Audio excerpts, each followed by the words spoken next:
softly spoken, with no strings tying you to me. I'm happy in your company with no emotion, 'cause my love deserves to be free.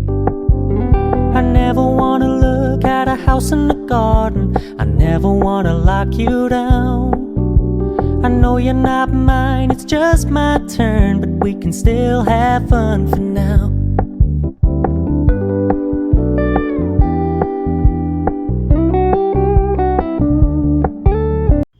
Hi there, I'm Rachel and I share what my family has for dinner.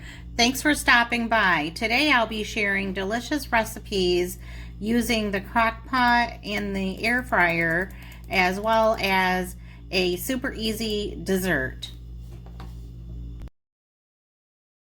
First, I'm going to show you how I made meatballs in the air fryer, which we served over spaghetti noodles. These were by far the easiest mess-free meatballs I've ever made.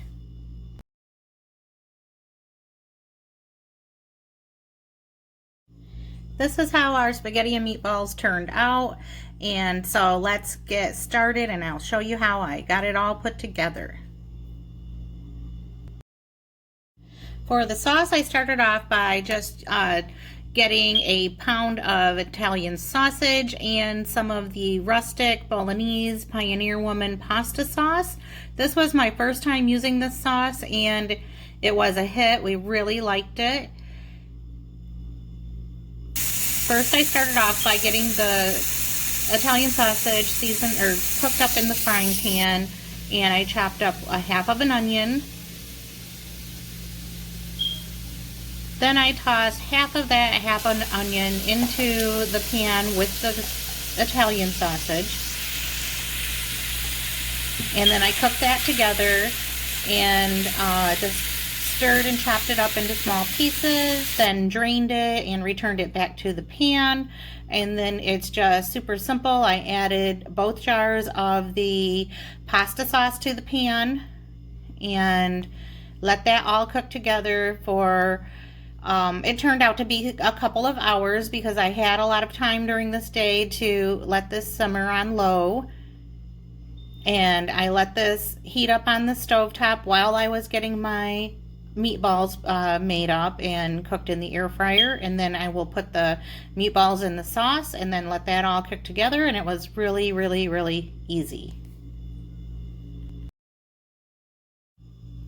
For the meatballs, I started off by getting 2 pounds of ground beef, the other half of that chopped up onion, 2 tablespoons of minced garlic, and a cup of, I'm on the eggs, 2 eggs, and then a cup of breadcrumbs. So I just mix this all together and get it blended in with my hands. And then I'll start making the meatballs.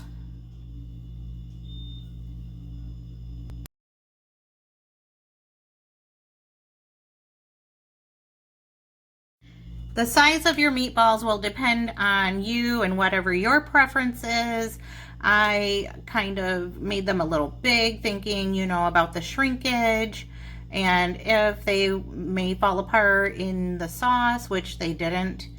So I just took a little bit out of there to get them to the size that I liked. And then I just placed them in the air fryer as I made them up. I didn't spray it, I didn't do anything because they make their own grease while they're cooking. And I really have to say that I like this method because you don't have to turn the meatballs, you don't have to worry about the oil or the grease drippings from the meatballs. They don't sit in their own oil. I just really like them a lot. And so I put them in the air fryer, 375 for about 15 minutes. And here I am waiting. I'm so impatient. Yep, that last minute I couldn't wait, and they were perfect. So then I just plopped them right into the sauce and make sure that they were all covered with that sauce. I can say that with the Bolognese sauce, I don't know if you necessarily needed to add any meat to the sauce, but in our house, we do a lot of meat on meat. It's all right with us. No complaints from my people. But the sauce is already kind of meaty on its own, and it has such a light taste. I was a little worried that this would be a really heavy sauce, but it didn't turn out that way. It was really light. It was really a good tasting pasta sauce, and my husband said it was now his new favorite.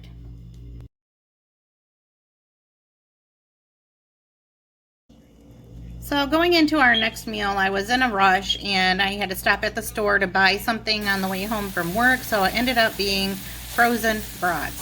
So that was kind of a nightmare to get them chiseled apart and into a pan.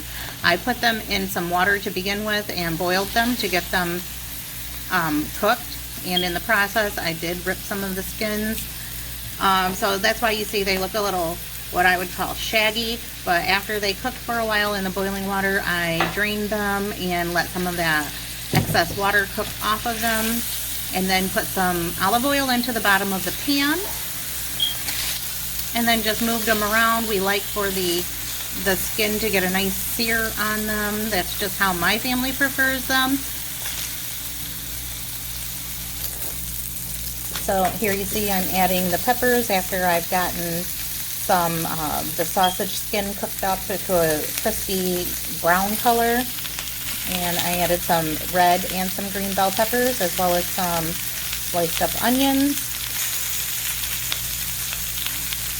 and I added some sliced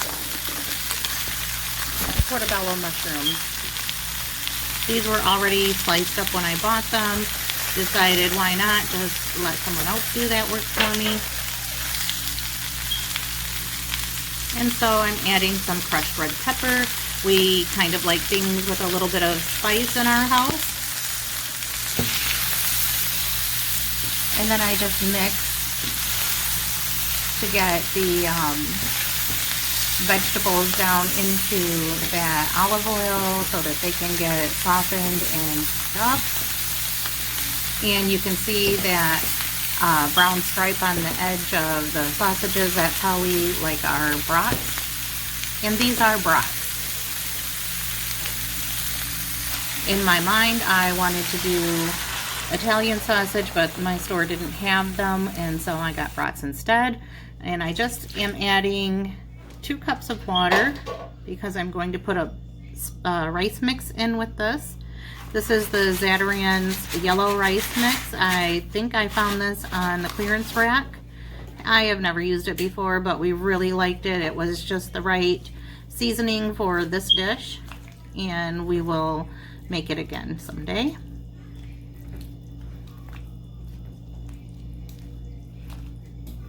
So all I'm doing is making sure that the rice is mixed in with all of the liquid, and that the vegetables and everything are evenly dispersed. All of the seasoning that was in the rice is mixed in, and nothing is clumped in the bottom of the pan and whatnot. Then I put a lid on it and just let it simmer. And this is kind of sort of how it looked in the end.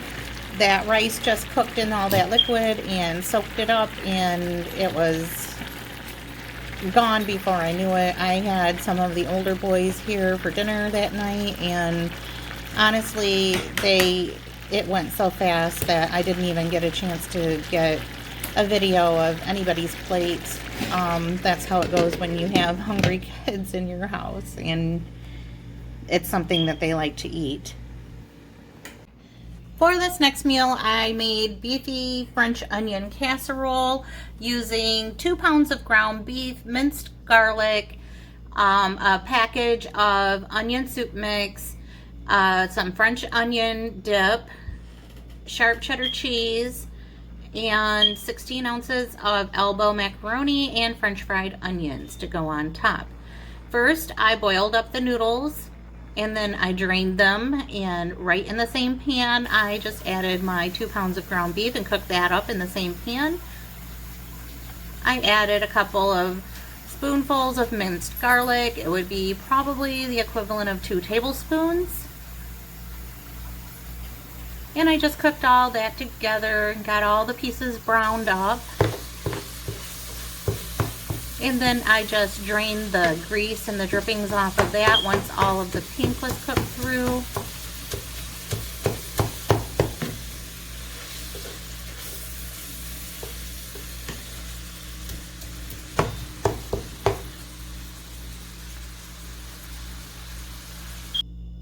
So after draining the fat off, I returned the ground beef and the onions back to the same pan and then added the cooked pasta and then just stirred the meat and the pasta together. This is a really, really easy meal to put together. I actually made this before I went to work so that my husband and kids had food when they came home, and just told my husband, hey, you know, just throw it in the oven at this time for this long so that they had dinner. And I was at work this night. So once again, I do not have a picture of it or a clip of the finished plates. My husband did send me the picture, but I don't know what happened to it. So here I'm adding the French onion dip and just mixing it in with the pasta and the meat. So I did make a mistake, and I thought maybe it would be too much of the dip, and I only added half. I do think that the recipe would have been okay with or needed the full container of dip.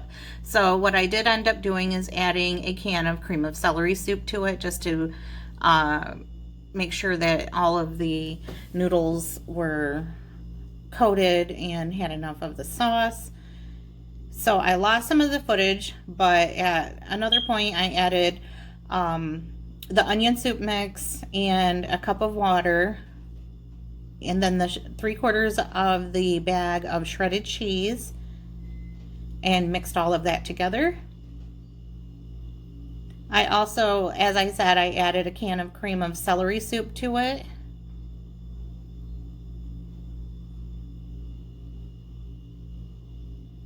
And then added the French fried onions on top.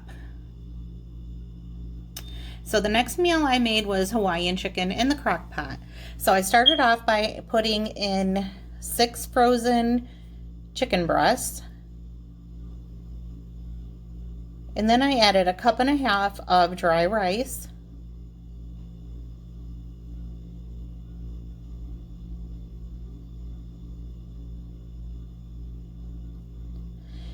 And on this day, I was basically looking for something to make with what I had in my pantry. I'm adding some salt. I didn't really measure it, and that would be up to, you know, whatever your preference is. And so then I added a can of pineapple tidbits with the liquid.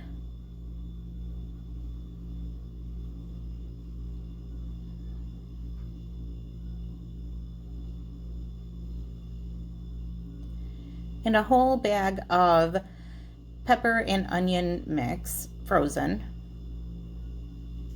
So this is truly a dump and go meal. I do come back and give it a stir. So a 1/2 cup of brown sugar.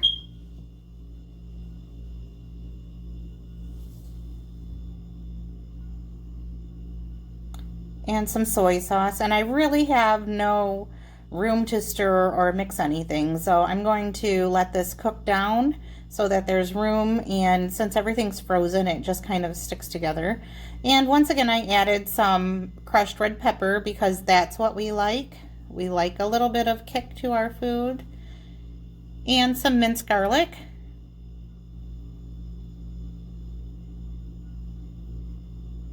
And that ended up being about 1/4 cup. And then I poured in about 1 cup of chicken broth.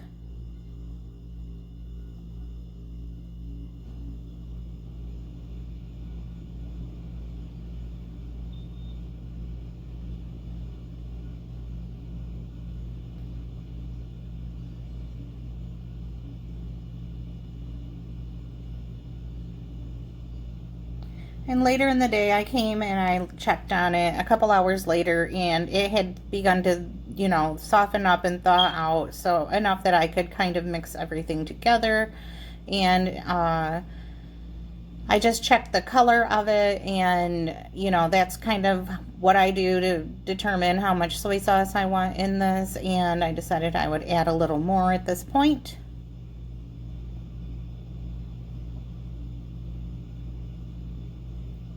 And as you can see, everything is still raw and still needs to cook longer. It is not ready yet.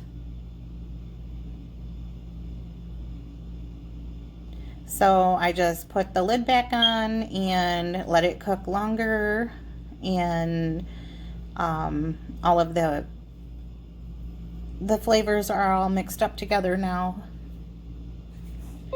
And this is what it looked like in the end when it was all finished. All of the rice is cooked and the chicken is cooked through. It's now at a point where I could do what I want with it, if I wanted to shred it or dice it up, whatever.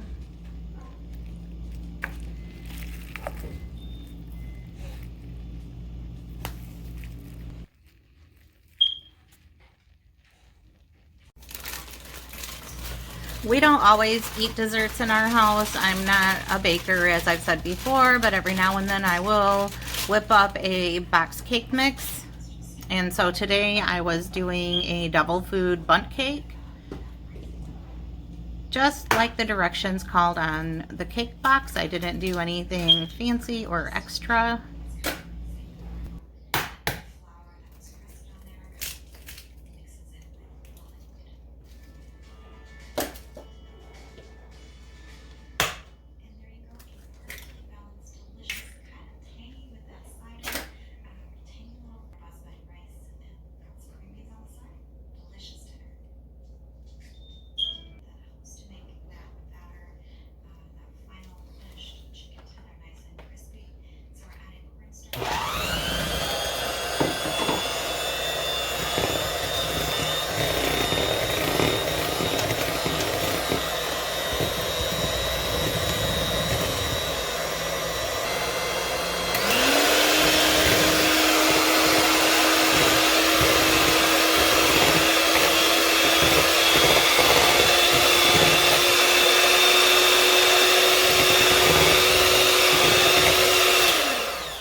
When I was growing up, my grandma made bundt cakes all the time. It seemed like she made a bundt cake every Sunday.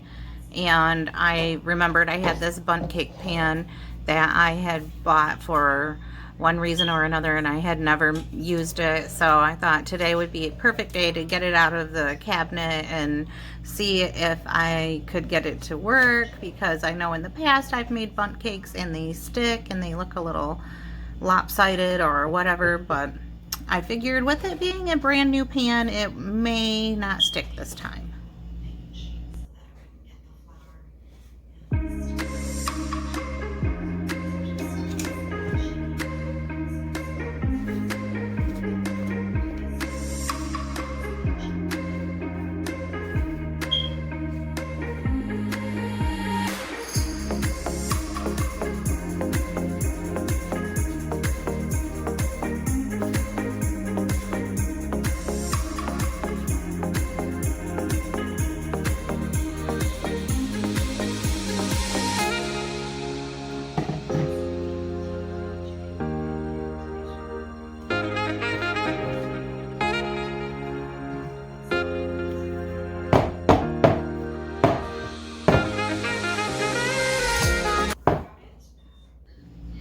And in the end, the cake turned out just fine.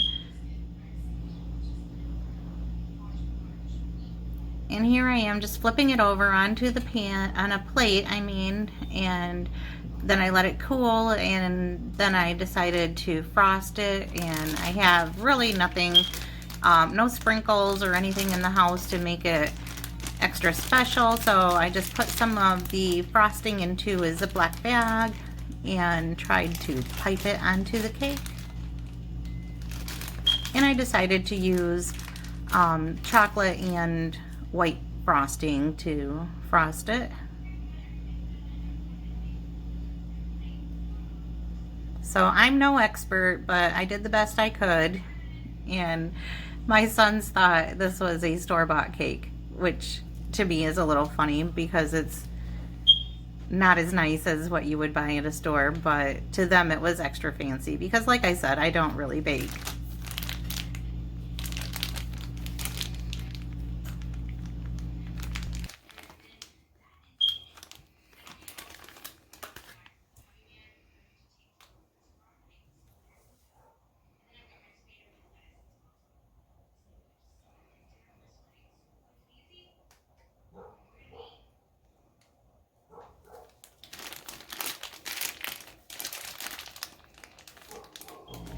A lot of times whenever I make something like a cake or brownies or something, it will just sit, you know, like somebody might eat some of it and then the rest will get tossed out a couple days later because nobody really touches it. But this cake got eaten by everybody that lives here all in the day that it was made, so I was pretty proud of that.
And here's the finished cake. And this is it for our What's for Dinner video for this week. If you liked this video and the recipes that I shared with you and you want to see more, please make sure that you subscribe to our channel. Thank you so much for coming by.